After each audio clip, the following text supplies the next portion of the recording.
Buenos días, hermanos. Que Dios les bendiga. Les saludo esta mañana en el poderoso nombre de nuestro Señor Jesucristo. Una vez más, gracias al hermano pastor que me da el privilegio y a los hermanos del consejo que me dan el privilegio de exponer la santa palabra de Dios esta mañana. Gracias por la confianza. A propósito del tema de la confianza, resulta que la confianza es un concepto que es muy fácil de describir, pero es difícil de explicar. Fácil de describir, difícil de explicar. Sencillo. Cualquiera que tenga acceso a Google, como usted en su teléfono esta mañana, en menos de 47 segundos, usted va a tener 32,000 resultados de lo que significa la palabra confianza. Por ejemplo, si usted define confianza en Google, usted puede encontrar una definición algo así. Esperanza firme de que algo suceda, sea o funcione. Sencillo. Ya definimos lo que es la confianza. Ahora, explicar la confianza, eso puede que nos lleve un poco más de tiempo, es un poco más difícil, porque explicar la confianza conlleva acciones específicas que identifican lo que es confianza y lo que no es confianza. Saben, yo antes de venir al seminario, antes de venir a Guatemala, trabajé en una empresa de outsource americana, en Estados Unidos. Trabajé ahí 7 años. Y no me dejarán mentir los hermanos Wenger que nos acompañan esta mañana, que para el americano, para el estadounidense, el concepto de la confianza es diferente como para el latinoamericano. Para el americano, la confianza se da en base a las acciones específicas, ¿no?, que uno emprende, que uno hace. Podemos no conocernos. Me pasaba con mis clientes en mi trabajo. No nos conocíamos, pero en base a las acciones, a lo que yo hacía, ellos confiaban en mí. Ahora, el latinoamericano es diferente. El guatemalteco, hermanos, con todo el amor y respeto, es exquisito. Para dar la confianza, tengo 1 año y medio de vivir en Guatemala, y para tener confianza con mis amigos que ahora tengo, que viven en Guatemala y que son de Guatemala, ha querido tiempo. No importando si las acciones que yo haya emprendido antes hayan sido buenas o malas, si el concepto inicial que tuvieron de mí fue uno y con el tiempo cambió, es la relación, es el tiempo que hemos compartido lo que al final me dio la confianza de ellos y yo depositar mi confianza. Mi objetivo esta mañana, hermanos, es que durante los próximos 30 minutos, 40 máximos, vamos a estudiar a la luz del Evangelio de Marcos. Si me hace el favor de buscar en su Biblia Marcos 1, del 40 al 45, vamos a estudiar a la luz del Evangelio de Marcos las acciones que un hijo de Dios demuestra, con las que muestra confianza hacia su Dios y con los que los demás pueden ver que está confiando en Dios. El cristiano, hermanos, confía en Jesús, no por lo que Jesús puede hacer en la vida del cristiano, que sabemos que es mucho, sino por lo que Jesús es en la vida del cristiano. Acompáñame entonces y vea con su mirada ahí en su Biblia, Marcos 1, del 40 al 45. La lectura que teníamos temprano es la historia de un leproso. Y antes de que entremos de lleno al pasaje, veamos un poco el contexto del libro, ¿no?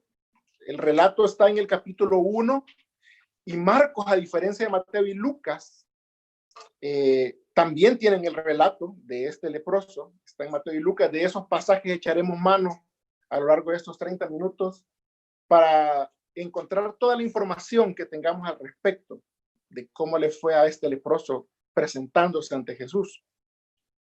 Ahora, note en el libro de Marcos cómo Marcos se interesa más por las acciones, por los hechos, que por las palabras.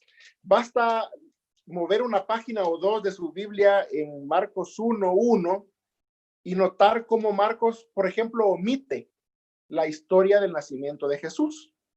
No sé si alguna vez lo había visto. Marcos va directo a las acciones, Marcos va directo al grano, toda la carne al asador. Marcos quiere las acciones de Jesús. A Marcos le interesa demostrar quién es Jesús. Entonces, muestra de esto es que en su relato él empieza directamente con el bautismo de Jesús por Juan el Bautista. Después nos lleva rápidamente por un relato de la preparación del ministerio de Jesús, pasando por las aguas bautismales. Luego nos narra la tentación que sufrió en el desierto. Y luego en el versículo 21, Marcos 1:21, narra el primer milagro de Jesús. Note cómo Marcos, que no fue testigo ocular, valga la aclaración, de lo que está narrando, él empieza narrando un milagro espiritual antes que un milagro físico. Si usted lo ojea en los versículos anteriores al pasaje, lo que está narrando Marcos es la liberación de un endemoniado en una sinagoga. Y luego su segundo milagro que registra Marcos es la sanación de la suegra de Pedro, y luego que empieza a sanar una multitud. Ahora, como vemos, los datos cronológicos del tiempo que nos da el evangelista no nos permite establecer con precisión, así exactamente, el orden en el que se producen los acontecimientos. Ahora, lo que realmente le importa al evangelista es demostrar quién es Jesús con las acciones que éste emprende. Ahora, una característica importante sobre el autor es que dedica más espacio a los hechos que a las palabras, y que vea que, por ejemplo, donde Marcos apenas nos dice que Jesús pidió ir a los lugares vecinos en el 1:38, si lo puede ver ahí, Marcos 1:38,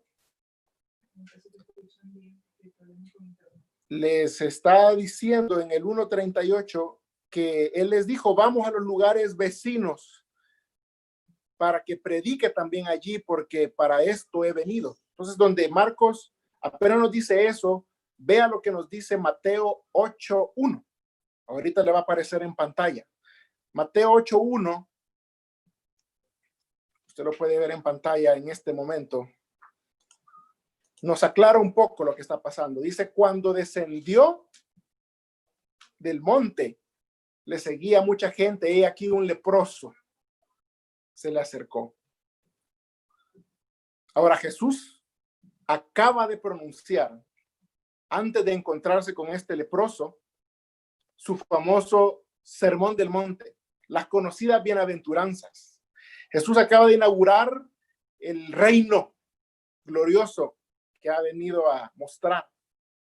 Y justo después de que él pronuncia su sermón del monte, todas las bienaventuranzas, terminando en Mateo con la parábola de la casa de los dos cimientos. El que me escucha estas palabras, dice Jesús al final de ese sermón, le compararé a un hombre sabio que ha edificado su casa sobre la roca. Ahora, creo que vale la pena que observemos, hermanos, en el texto la condición con la que llega este leproso, y luego la actitud. Primero la condición con la que llega este leproso, y luego la actitud con la que se acerca a Jesús. Dice la escritura en su Biblia, Marcos capítulo 1, versículo 40, vino a él un leproso rogándole, e hincada la rodilla le dijo, si quieres, puedes limpiarme. Ahora, desde ahí es un hecho escandaloso, hermanos. Vino a él un leproso. Los leprosos en la Biblia, como usted probablemente ya lo sepa, tenían un trato especial. La lepra, o la enfermedad de Hansen, como en realidad lo llaman los médicos, es una enfermedad infecciosa, crónica, y es producida por una bacteria que afecta especialmente al sistema nervioso periférico, llámese la piel, las mucosas, los ojos. Es interesante que el ser humano es el único blanco conocido para esta enfermedad a la fecha. Aunque el contagio es muy difícil de la lepra, ¿sabe cómo se produce? Se produce de persona a persona por contacto directo. Principalmente, oiga, cuando la persona con lepra estornuda y los familiares o la gente que está alrededor aspira esas gotas con aire contaminado. ¿Les suena familiar el cuadro? Más o menos. He escuchado tal vez de una enfermedad que se transmita parecido. Ahora, con la enfermedad de Hansen, con la lepra, los más afectados, dicen los médicos, son los jóvenes entre 20 y 30 años. Sin embargo, aunque ellos son los más afectados, las embarazadas tienen que tener especial cuidado con esta enfermedad de la lepra, ya que le pueden transmitir la enfermedad al feto. Cualquiera con acceso a una enciclopedia médica le puede decir que existen dos tipos de lepra.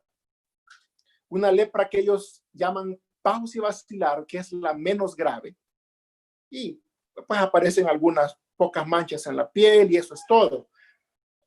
Pero hay una que es muy grave que le llaman multivacilar. Es muy grave porque esta causa deformidad, inflamación de los nervios, inclusive. Así que, hermanos, en el mejor de los casos, este hombre que se acerca a Jesús en el versículo 40 de Marcos, en el mejor de los casos era un hombre joven que vio truncada su juventud por una enfermedad que le llegó en su juventud y en aquel momento incurable. Ahora, ya en 1960, hasta hace poco, se ha establecido un cuadro definitivo de cómo tratar esta enfermedad. En aquel tiempo era incurable. En el peor de los casos, hermanos, Jesús se encuentra en el versículo 40 con un hombre que probablemente llevaba toda su vida leproso, si acaso su mamá le transmitió la enfermedad y nació con lepra y ha vivido enfermo toda su vida. Probablemente el evangelista no se centra en los detalles, se centra en los hechos. Lucas, el evangelista Lucas nos da un vistazo extra, añade una palabra interesante. Vea lo que dice Lucas. Lucas, en su capítulo 5, usted lo puede ver ahí en pantalla. Lucas añade una palabra interesante. Dice que este era un hombre lleno de lepra. La palabra original que usa el autor, que usa Marcos cuando describe a este leproso, es una palabra que nos da la connotación o la podemos traducir como completo. Este era un hombre completo de lepra. La enfermedad se había desarrollado por completo y se había esparcido por todo su cuerpo de pies a cabeza.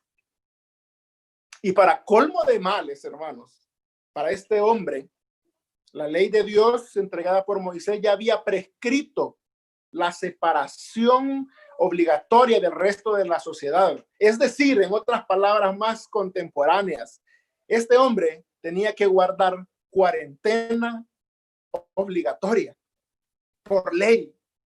Leo para ustedes Levítico capítulo 13, versículos 43 al 45 dice: y el leproso en quien hubiere llaga llevará vestidos rasgados y su cabeza descubierta y embozado pregonará: inmundo, inmundo. Todo el tiempo que la llaga estuviera en él, será inmundo, estará impuro y habitará solo. Fuera del campamento será su morada. Eso dice Levítico capítulo 13. Ahora, esta era la condición con la que este hombre se acerca a Jesús. Muy parecida, hermanos, a la condición que sufre un paciente diagnosticado con coronavirus. Aislado por la sociedad, por seguridad, por ley, por miedo al contagio, teniendo que esbozarse con mascarilla, con guantes, con caretas para poder salir a la calle. Inclusive muchos pacientes de coronavirus, aún ya siendo sanos, sufren el desprecio de la sociedad como este leproso. Aunque estos pacientes curados de coronavirus guarden todas las medidas que la ley les exige, cuarentena obligatoria, usen mascarillas, la sociedad les teme, los aparta. Creo que ustedes han podido ver videos en redes sociales donde los vecinos toman represalias, les impiden llegar a sus casas, los echan de sus colonias por haber tenido coronavirus. Ahora, observe la actitud. Por favor, observe la actitud con la que este hombre llega. Solamente quiero hacer la aclaración, hermanos, que me dicen que nuestro internet está fallando, así que puede que palabras se vayan, palabras se vengan. Siga conmigo en el versículo 40. Vamos a ver la actitud con la que este hombre llega. Vea, dice en el versículo 40 que este leproso, hincando la rodilla, dice el versículo 40. Ahora, los demás evangelios sí nos dan un poco más de pista. Por favor, vea, y le va a aparecer en pantalla, Mateo 8:2 y Lucas 5:12. Ellos nos dan un vistazo adicional, donde Marcos nos dice que vino a él un leproso y que hincada la rodilla se presentó ante Jesús. Mateo agrega que se postró delante de él.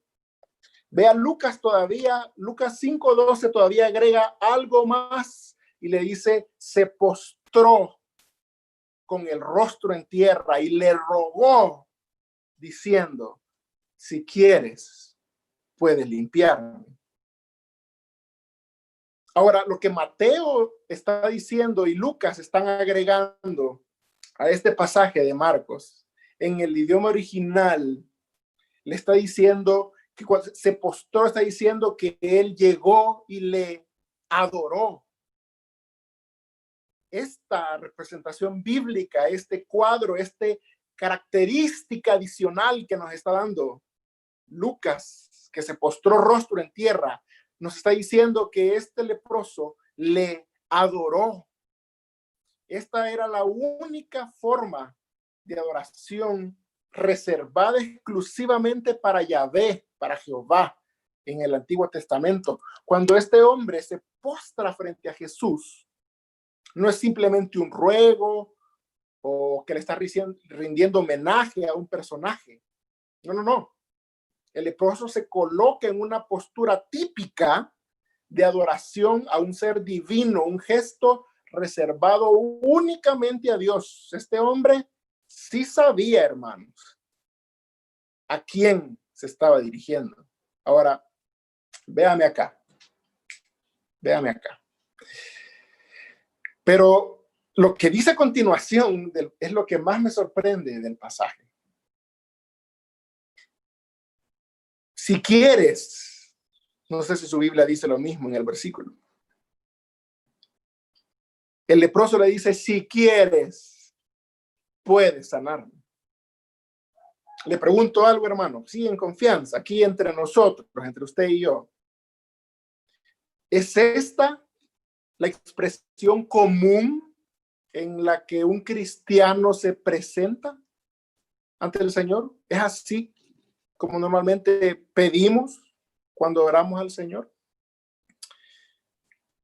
Estamos en una época, hermanos, donde lo que se ha vuelto popular es otra forma de dirigirse a Dios.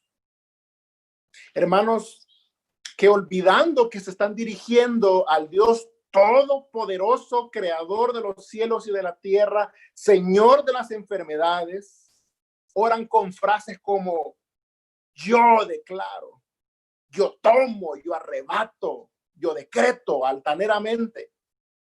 No en esta iglesia, no en Guatemala, estoy hablando de ejemplos allá en El Salvador. Yo veo aquí en el pasaje, hermanos, que la expresión condicional que está usando el leproso, si quieres,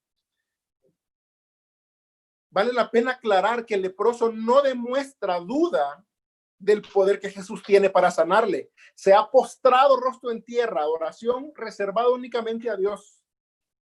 La expresión si quieres demuestra que su deseo de ser sano, hermanos, que su anhelo de ver concedida su petición está sometido, está por debajo está controlado por su deseo de someterse a la voluntad de Dios antes que ver concedida su petición. Si quieres, puedes sanarme.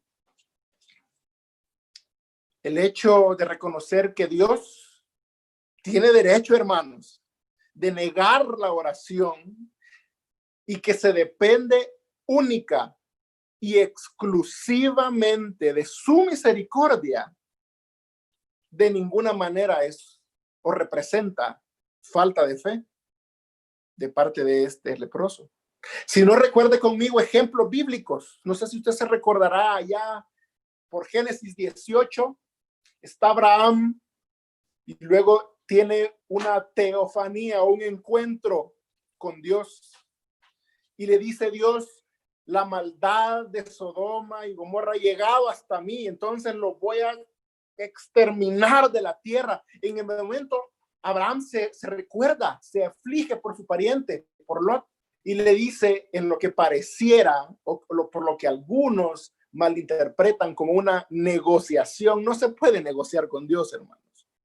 No se puede. Es Dios todopoderoso, omnisciente, omnipresente. En lo que pareciera una negociación, empieza y le dice, Señor, si hubieran por lo menos 50 justos en la ciudad, ¿perdonarías la ciudad? Si hubieran 25, 10, 5, si hubiera uno, le dice el Señor, perdonaría la ciudad. Esta es una muestra, hermanos, donde Abraham somete su deseo, su decisión, lo que él quisiera que Dios le concediera, lo somete primero a la voluntad de Dios. No es una negociación, no se puede negociar con Dios. Él es absoluto. Y si no, recuérdese allá por Daniel 3, en Daniel 3 del 17 al 18 hay otra historia que nos narra la misma actitud. Hay tres muchachos, Sadrach, Mesac y Abednego, que al sonido de la trompeta, del tamboril y a las órdenes del que estaba en turno como jefe, tenían que postrarse y adorar una estatua pagana. ¿Saben qué hicieron estos muchachos? Se lo leo. Daniel 3, 17 al 18 dice, he aquí nuestro Dios, le dicen estos tres muchachos al rey, a quien servimos, puede librarnos, no está dudando, puede librarnos del horno de fuego ardiendo y de tu mano, oh rey, nos librará. Y si no, sepas, oh rey, que no serviremos a tus dioses. Creo que el ejemplo más claro de someter nuestra oración y nuestro deseo de ver cumplida lo que le pedimos a Dios, a la voluntad de Dios, lo vemos claramente en la persona del Señor Jesús. En la escena donde él, sabiendo que pronto le van a entregar, se aparta. En Mateo 26, versículo 39, él ora diciendo, Padre mío, si es posible, pasa de mí esta copa, pero no sea como yo quiero, sino como tú quieres. En este tiempo, hermanos, yo he visto cristianos orando de manera altanera, irreverente y respetuosa. No aquí, hermanos, lo aclaro. Pero sobre todo, lo que sí es común es que oramos de manera egoísta. Oramos como las ovejas, decía un pastor. Bendíceme, ayúdame, dame, como las ovejas. Y olvidamos de interceder por los demás hermanos, como lo hemos hecho en este culto. Y hemos intercedido por los demás antes que por nosotros. Y llegamos al extremo, hermanos, no aquí, pero he visto cristianos que llegan al extremo de considerar a Dios un genio, que solamente van a frotar la lámpara y aparece un genio presto a concederle los deseos con solo dejar la Biblia abierta en el proverbio del día. Hermanos, el cristiano no confía en Jesús por lo que éste le puede dar, que son muchas cosas. Hay miles de promesas en la palabra. Yo no estoy diciendo que no hay. El cristiano confía en Jesús por quién es Él, por lo que Él representa. Promesas, hay muchas. Hemos dicho varias esta mañana. El hermano Trevor citaba Isaías 41. Siempre te sustentaré con la diestra de mi justicia. Viene a mi memoria el pasaje tan famoso en Jeremías, porque yo sé los pensamientos que tengo acerca de vosotros, dice el Señor, pensamientos de paz. Vaya y búsquenlo. Pensamientos de paz y no de mal, para daros el fin que esperáis. Hay un himno muy bello que me imagino que usted ha escuchado alguna vez, que dice que todas las promesas que el Señor Jesús ha dado son apoyo poderoso de mi fe. Grandes, fieles, las promesas que el Señor Jesús... ¿Lo ha escuchado? Claro que hay promesas para el cristiano, pero ¿cómo confía? ¿Cómo demuestra entonces el cristiano que confía en su Señor, que confía en Jesús? Bueno, la respuesta estaba minutos antes de este encuentro con el leproso. Por favor, acompáñeme a Mateo 7. Mateo 7. Abra su Biblia y sígame. Mateo 7, versículo 7 al 14. Va a aparecer en su pantalla también. Mateo 7, versículos 7 al 14. Mateo 7, versículos 7 al 14. Lo vamos a dejar hasta el 12. Dice la palabra de Dios: pedid y se os dará. Buscad y hallaréis. Llamad y se os abrirá. Versículo 8, porque todo aquel que pide, recibe. Y el que busca, halla. Y al que llama, se le abrirá. ¿Qué hombre hay de vosotros que si su hijo le pide pan, le dará una piedra? ¿O si le pide un pescado, le dará una serpiente? Pues si vosotros, siendo malos, sabéis dar buenas dádivas a vuestros hijos, ¿cuánto más vuestro Padre que está en los cielos dará buenas cosas a los que le pidan? Lo vamos a dejar hasta ahí. La respuesta, hermanos, de cómo demostramos la confianza a Dios y cómo la gente ve que en realidad estamos confiando en Dios en este tiempo de pandemia, de cómo dirigirnos propiamente al Rey de Reyes, Señor de Señores, el único que conquistó la muerte, hermanos, el dueño del sol, la luna y las estrellas. Cómo referirnos, dirigirnos propiamente a este Rey. La respuesta estaba, o la dio Jesús minutos antes. Mateo nos decía en el capítulo 8 que Jesús venía bajando de la montaña cuando se encuentra con el leproso. Minutos antes él había pronunciado el Sermón del Monte, hermanos. El Sermón del Monte, la inauguración oficial del reino, la inauguración oficial del ministerio de Jesús. En este discurso que Jesús pronuncia y que Mateo registra, vemos los altos estándares que los nuevos habitantes de su recién inaugurado reino, o sea, usted y yo, los cristianos, debemos cumplir como habitantes de este reino. A lo largo del Sermón del Monte, hermanos, me llama mucho la atención que el tema de la oración se repite 2 veces. Una de ellas es el pasaje que acabamos de leer en Mateo 7, versículo 7, pero antes, Jesús ya ha explicado la oración modelo, el Padre Nuestro. Vosotros pues, cerrada la puerta, oraréis así: Padre nuestro que estás en el cielo. Esta es la segunda vez en el pasaje durante el Sermón del Monte que Jesús explica cómo acercarse, cómo dirigirse, con qué actitud, como la del leproso. Así de importante es el tema de la oración, hermanos, para Jesús. Lo cita 2 veces en el sermón. Ahora, vea el versículo 7. Pedid, buscad y llamad. Esas tres palabras, hermanos, Mateo, cuando las escribe, cuando las redacta, inspirado por el Espíritu Santo, las pone en modo imperativo. ¿Qué significa esto, hermanos? Que son órdenes. Es un mandato que Jesús le está dando a los nuevos ciudadanos del reino de los cielos, usted y yo.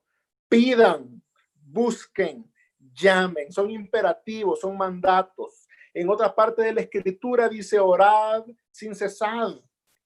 No importa la circunstancia, pandemia, no pandemia, salud, enfermedad. No dice, dice pidan, busquen, llamen. Pero lo que más me encanta cuando Mateo redacta estas palabras, inspirado por el Espíritu Santo, es que hay promesa de ser escuchados, hermanos. Jesús promete que Dios nos va a escuchar si le buscamos, si le pedimos, si llamamos. Pidan y se les va a dar. Van a encontrar, se les va a abrir. ¿Qué más queremos, hermanos, para recurrir a Dios en oración? Jesús mismo promete que su Padre nos va a escuchar. Ahora, del versículo 9 al 11, me llama mucho la atención también cuando él dice que él solo da buenas dádivas. Vea lo que dice y pone dos ejemplos. Dice, ¿quién de ustedes, si su hijo les pide de comer, en lugar de darle un pescado, comida, les van a dar una piedra, algo malo, algo que les va a hacer daño? Si vosotros, dice, siendo malos, en el versículo 11, sabéis dar buenas dádivas a vuestros hijos. Buenas dádivas, cosas buenas. Lo que me llama la atención, hermanos, es que Dios, aparte de ser bueno y prometer que nos va a escuchar en oración, este pasaje nos dice también que Dios es sabio. No falta, hermanos, el hijo, porque los hay, el hijo que en lugar de pedir pan, pide la piedra. Papá, dame la piedra, por favor, para comer. Nunca falta. Pero como Dios solo sabe dar buenas dádivas, hermanos, aunque le pidamos una piedra, aunque le pidiésemos la serpiente, Él nos va a dar solo las cosas buenas. Dios no solamente es bueno, sino también es sabio al contestar las oraciones, hermano. Él sabe. Ahora, vea también el contraste que hace. Ojo, contraste, no comparación. En esta parte, Jesús no se está comparando o Dios no está comparando con el humano. Lo que aquí hay es un contraste. Dicho de otra forma, lo que Mateo no está diciendo es, vean lo que ustedes le dan a sus hijos como humanos. Ahora imagínense lo que Dios Todopoderoso le da a sus hijos. Contraste, no comparación, contraste. Y si tuviera que terminar la predicación, que ya casi, en algún punto lo haría aquí, hermanos. Mateo 7, del 7 al 12, nos aclara que Dios nos va a escuchar. Nos aclara, nos ordena que tenemos que ir a Él en oración. Nos dice que nos va a dar buenas cosas. El problema, hermanos, es que a veces no lo creemos. A veces nos parece demasiado simple. ¿Cómo? Solo le digo a Dios que ya. Hay tres razones, y con esto vamos a terminar, por la que probablemente no lo creemos. Nos parece muy simple. A veces, hermanos, nos creemos indignos para pedirle a Dios. Sentimos que hemos pecado mucho, tal vez, para recibir de Dios algo. Les recuerdo que el Sermón del Monte, hermanos, que Jesús pronunció antes de conocer al leproso, es solo para creyentes. Estas son promesas para nosotros, los cristianos, que hemos creído que Jesús, Hijo de Dios y Dios mismo, descendió a la tierra murió por mis pecados, resucitó al tercer día y que pronto, muy pronto, volverá por nosotros. Tenemos que sentirnos seguros, hermano. No se sienta indigno de pedir, ni demasiado pecador para recibir.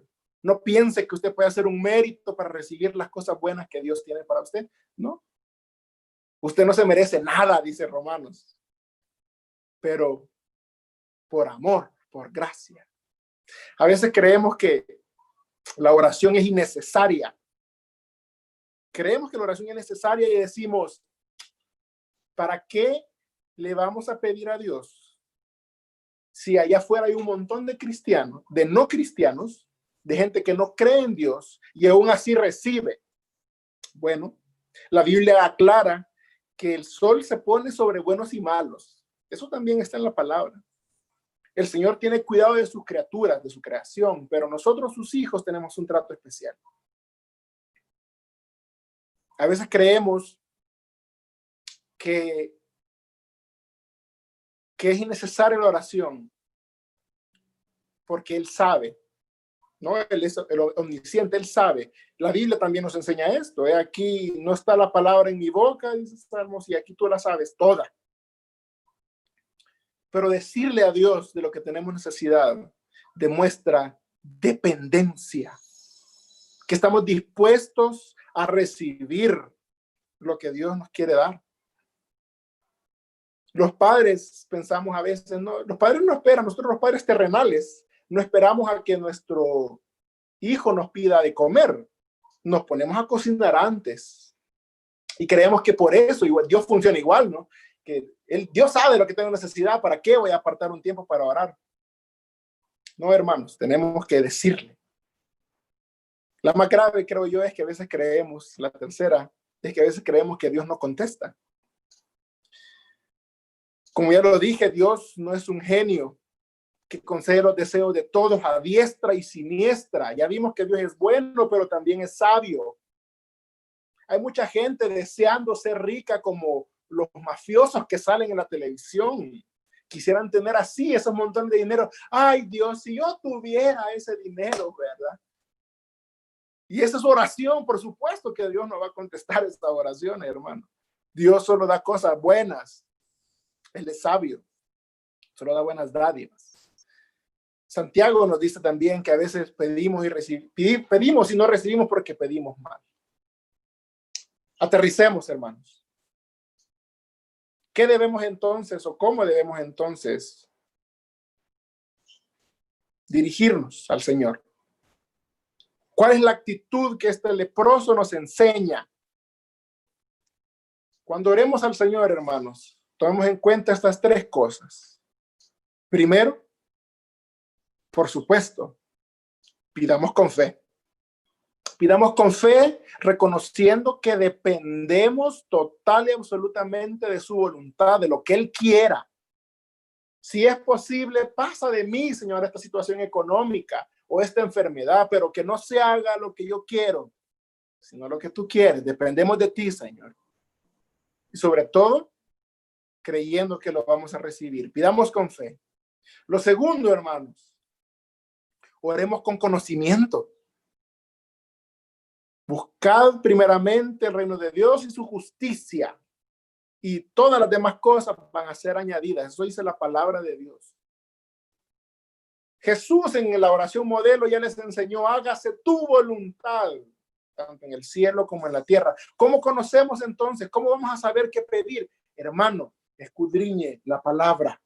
Aparte un tiempo en la semana, entre las miles de ocupaciones que hay en el encierro, y abra la palabra y deje que la palabra le nutra, le fortalezca en el día malo, en el día que usted necesite un tanque de oxígeno.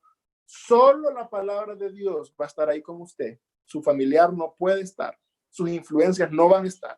Solo la palabra de Dios le va a sostener. Oremos con conocimiento.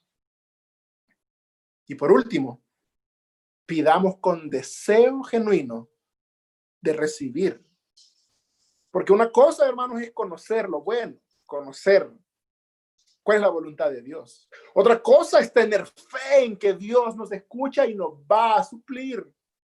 Pero una cosa muy diferente es desear de verdad que se cumpla la voluntad de Dios, como Jesús en el Getsemaní. Jesús tenía fe, que su padre le oía. Jesús conocía la palabra de Dios y sabía cuál era su destino, la cruz. Pero él deseaba más la voluntad de Dios que pasar el trago amargo de la muerte. Hermanos, la confianza es un tema difícil, es fácil de definir. Google le va a dar más de 32,000 definiciones de confianza. Pero mostrar la confianza, eso conlleva acciones, hermanos. Permítame orar por usted para que terminemos este tiempo de reflexión. Cierre sus ojos ahí en casita. Tómele la mano a su esposa. Abrace a sus hijos si están ahí. Y oremos. Bendito Señor, Rey de Reyes, Señor de Señores, Creador de los cielos y de la tierra. Gracias, Señor, por el tiempo que nos das para reflexionar en tu palabra. Bendito Dios, gracias, Padre, por las benditas palabras y las benditas promesas que están escritas en tu santa palabra. Bendito Dios, te pedimos perdón si alguna vez hemos sido altaneros, Señor, no reconociendo tu supremacía, no reconociendo que tú estás por encima de los cielos y que tú eres el Todopoderoso. Perdónanos, Señor, por a veces pedir egoístamente, Señor, por nuestras necesidades únicamente y olvidamos a los demás. Bendito Dios, en esta mañana yo te pido que nos des la fe que necesitamos, Señor. Aviva nuestra fe, Señor. Oramos, Señor, como orara aquel joven que se acercó a ti, Jesús, y te dijo, yo creo, Señor, ayuda a mi incredulidad. Aumenta nuestra fe, Señor. Aumenta también, Señor, nuestro conocimiento de tu palabra. Danos el deseo, el anhelo de escudriñar tu palabra todos los días, que es la única, Padre, que me va a sustentar en el día malo. Y sobre todo, Dios, te rogamos que pongas en nosotros el deseo, Señor, de ver cumplida tu voluntad en medio de esta pandemia, en medio de la situación que nos ha tocado vivir, en medio del encierro, en medio de la necesidad económica. Queremos ver, Señor, deseamos tu voluntad. Pero queremos, Señor, presentar nuestras peticiones delante de ti. Tenemos necesidades, Señor. Tu palabra dice que pidamos, que busquemos y que te vamos a encontrar. Oramos por las peticiones de cada una de las familias representadas aquí. Yo oro, Señor Jesús, porque si es tu voluntad, si tú lo quieres, Señor, tú pongas sanidad, tú cubras en salud, tú proveas a la mesa de mis hermanos todos los días hasta que eso termine, si es tu voluntad que eso termine.